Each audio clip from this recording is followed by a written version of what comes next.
కల్తీ నెయ్యి కేసులో వీరిద్దరిని కూడా సిట్ కస్టడీకి తీసుకుంది. సో ఈ ఇద్దరి అరెస్ట్ తోటి 12 మందికి అరెస్టుల సంఖ్య చేరడంతో టీటీడీ ఉద్యోగుల్లో ఒక భయాందోళన అయితే నెలకొంది. సో ఏం జరుగుతుంది సార్ టీటీడీలో?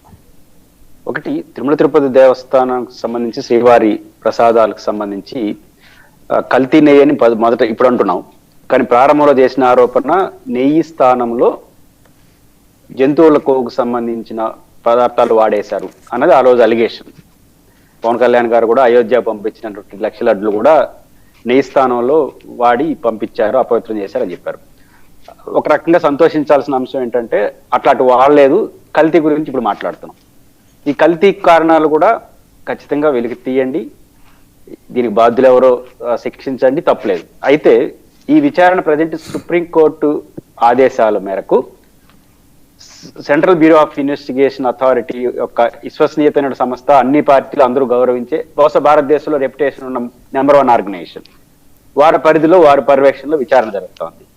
ఈ విచారణ పూర్తి అయి బాధ్యులు ఎవరు, ఒకటి తప్పులు చేశారా, తప్పుడు ఆరోపణల, ఈ రెండే తేలాల్సింది. తప్పుడు ఆరోపణలు అయితే తప్పుడు పనులు చేస్తుంటే తప్పుడు చేసిన వాళ్ళు, తప్పుడు ఆరోపణలు చేస్తుంటే తప్పుడు ఆరోపణలు, ఇలా ఎవరో తేల్చేయాలి.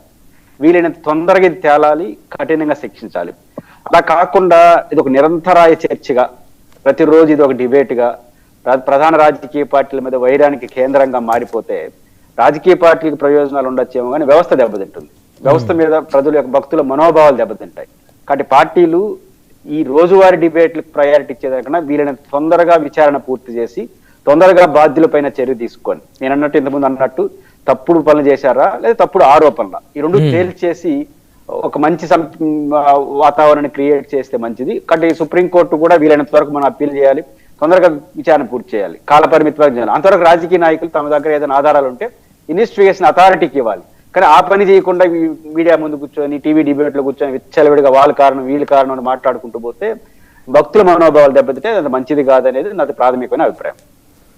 మరొక అంశం, నాగబాబు గారిని మంత్రివర్గంలో తీసుకుంటామని చెప్పేసి ఏడాది కాలం పూర్తయింది, ఇంతవరకు కూడా ఆయనకు అవకాశం ఇవ్వలేదు అనేది ఇప్పుడు మళ్ళీ సోషల్ మీడియాలో కూడా ఒక చర్చకు దారితీస్తుంది. జనసేనకు చెందినటువంటి సీనియర్ నేతలే ఆ పోస్టింగ్లను వారు సోషల్ మీడియాలో పోస్ట్ చేసుకుంటా ఉన్నారు. వాళ్ళు పవన్ కళ్యాణ్ గారికి ట్యాగ్ చేస్తే మంచిది, చంద్రబాబు నాయుడు గారికి ట్యాగ్ చేస్తే లాభమే ఉంది. వాళ్ళు క్లియర్ గానే ఉంటారు. కానీ వాళ్ళు చేయాల్సింది పవన్ కళ్యాణ్ గారికి. కాబట్టి పాయింట్ ఏంటంటే భారతదేశ రాజకీయ చరిత్రలో జర్నలిస్ట్ గా మీకు కూడా తెలుసు, ప్రెస్ నోట్ రిలీజ్ చేసి పలానా వాళ్ళకి మంత్రి పదవి ఇస్తారనేది ఫస్ట్ టైం ఇన్ ఇండియన్ హిస్టరీలో. మామూలుగా ప్రెస్ నోట్ లో పలానా వాళ్ళకి మంత్రి పదవి ఇస్తారని చెప్పకూడదు కూడా, రాజ్యాంగ విరుద్ధం కాదు కానీ చెప్పకూడదు. ఎప్పుడు కూడా మంత్రి పదవులు ఇచ్చేటప్పుడు గవర్నర్కి సమాచారం ఇస్తాం, గవర్నర్ కార్యాలయం నుంచి సదరు మంత్రివర్గం ప్రమాణ స్వీకారం చేసే వాళ్ళకి మెసేజ్ పంపిస్తారు, మీకు మంత్రివర్గంలో స్థానం ఉంది, ప్రోటోకాల్ అధికారులు గవర్నర్ ఆదేశాల మీద. ఎందుకంటే గవర్నర్ నియమిస్తాడు, ప్రభుత్వం ముఖ్యమంత్రి సిఫార్సు మేరకు గవర్నర్ నియమిస్తాడు, నియమించేది గవర్నర్. కాబట్టి గవర్నర్ కార్యాలయం నుంచి ప్రోటోకాల్కి పోతే ప్రోటోకాల్ డిపార్ట్మెంట్ వాళ్ళు సంబంధిత మంత్రి కాబోయే వ్యక్తికి ఫోన్ చేసి మీరు సిద్ధంగా ఉండండి అని చెప్తారు. ఇది ప్రాసెస్. ఫస్ట్ టైం ఇండియన్ హిస్టరీలో, పొలిటికల్ హిస్టరీలో తెలుగుదేశం పార్టీ అధికారికంగా ఒక 2 రాజ్యసభ సీట్లు వారికి ఎమ్మెల్సీ ఇచ్చి మంత్రి పదవి ఇస్తున్నారు. ఆ రోజే నాకు అనుమానం వచ్చింది, మీకు గుర్తుంటే ఆ రోజు ఫస్ట్ డిబేట్ లో నేను కూడా ఉన్నాను. ఈ ప్రెస్ నోట్ రిలీజ్ చేయడం నాకు డౌట్ ఉంది, ఇది అయ్యే పని కాదని ఒక డౌట్ ఉంది అని చెప్పిన. కారణం ఏంటంటే ఎమ్మెల్సీ ఇచ్చి మంత్రి పదవి ఇస్తానని చెప్పడంలో లిటికేషన్ ఉంది. అసలు ఎమ్మెల్సీ ఇచ్చి మంత్రి పదవి ఇవ్వాల్సిన అవసరం లేదు. ఎందుకు లేదు? మంత్రి పదవి తీసుకున్న తర్వాత కూడా 6 నెలల లోపల ఏదో ఒక సభకు రిప్రజెంటేట్ కావచ్చు, అది ఎమ్మెల్యే ఆర్ ఎమ్మెల్సీ. కాబట్టి ఎమ్మెల్సీ ఇచ్చిస్తానన్నట్టు డౌట్ వచ్చింది. రెండో పాయింట్ ఏంటంటే ఎవరో రాజీనామా చేయాల్సిన అవసరం లేదు. ఎందుకంటే యాజ్ పర్ యాక్ట్ 15% మంత్రివర్గ సభ్యులుగా ఉండొచ్చు, 24 మంది ఉన్నారు, ఇంకొకరు ఖాళీ ఉంది.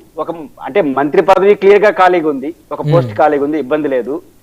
ఎమ్మెల్సీ కావాల్సిన అవసరం ఏమీ లేదు, 6 నెలల తర్వాత కావచ్చు రాజ్యాంగం ప్రకారం. ఈ రెండు ఉండగా కూడా ఎమ్మెల్సీ ఇచ్చిస్తారంటేనే డౌట్ కొట్టింది. ఆ డౌట్ ఇప్పుడు నిజమై వాళ్ళ సెలబ్రేషన్ చేసుకోవాల్సిన పరిస్థితి వచ్చింది. కాబట్టి ఇది జనసేనకు సంబంధించిన ఓపిక, ప్రజలకు సంబంధించిన సమస్య ఏం కాదు. నాగబాబు గారు మంత్రి అవుతారా లేదని ప్రజలకు సంబంధించిన అంశం కాదు. జనసేన ఓపిక, వాళ్ళ మిత్రపక్షాల మధ్య ఐక్యత. కానీ ప్రతిపక్షాలు ఖచ్చితంగా మాట్లాడతాయి, వ్యతిరేకించే వాళ్ళు ఖచ్చితంగా మాట్లాడతారు. జనసేన అంటే ప్రతిపక్షం రెచ్చగొడతా ఉంది. రెచ్చగొట్టే అది బాధ్యత అంటాను నేను. రెచ్చగొట్టిన పదం ఆడకూడదు, అది బాధ్యత కదా. ఒక ప్రెస్ నోట్ రిలీజ్ చేసి 1 year అనిగిపోతే సెటైర్లు చేయకుండా ఎట్టుంటారు బ్రహ్మనాయుడు గారు? అప్పుడు వాళ్ళు ఏమంటారు, కూటమిలో ఇది మా కూటమికి చెందినటువంటి అంశం, మా కూటమి పార్టీలు తీసుకున్నటువంటి నిర్ణయం, మాకు నచ్చినట్టుగా మేము వెళ్తాము, మీకేం అవసరం అంటారు. అదే చెప్పండి జనానికి, మేము ప్రెస్ నోట్ రిలీజ్ చేస్తాం, మంత్రి పదవి ఇస్తాను, మళ్ళీ ఇవ్వము, అదే చెప్పండి. వాళ్ళు ఇది జనసేన అవమానిస్తాను వాళ్ళు చెప్తారు, దేన్ని నమ్ముతారు ప్రజలు నిర్ణయించుకుంటారు కదా. ఇప్పుడు తెలుగుదేశం పార్టీ జనసేన చెప్తే మా ఇష్టం అండి, మేము రిలీజ్ చేస్తాం, మేము చెప్తాం, తర్వాత మా బుద్ధి పుట్టినప్పుడు ఇస్తాం అని మీరు చెప్పండి. ఇది జనసేనను అవమానిస్తున్నారు. ఎందుకు అవమానిస్తున్నారంటే 15 ఏళ్ల పాటు కాళీబాండ్ మీద రాయి చేశారు కదా. 15 ఏళ్ల పాటు మేము చంద్రబాబు గారు ముఖ్యమంత్రిగా ఉండాలని చెప్పేసిన తర్వాత వాళ్ళు ఎట్లా ఉంటారంటే వీళ్ళు అట్టే సెటైర్లు వేస్తారు. దేన్ని నమ్ముతారు జనసేన అభిమానించే వాళ్ళు? వైసీపీని నమ్మకపోయినా బాధ అయితే ఉంటుంది కదా. పవన్ కళ్యాణ్ గారు ఇంకొకరు అనేది ఇక్కడ పార్టీ కాదు. అనౌన్స్ చేసి 1 year అయిపోయినా ఇవ్వకపోగా, అపవిత్ర ఎమ్మెల్సీ కూడా 6 నెలలు అయిపోయింది. కాబట్టి ఇన్ని జరిగినా కూడా ఇవ్వకపోతే సంథింగ్ ఈజ్ రాంగ్. ఏం గౌరవం ఉంది మనకు?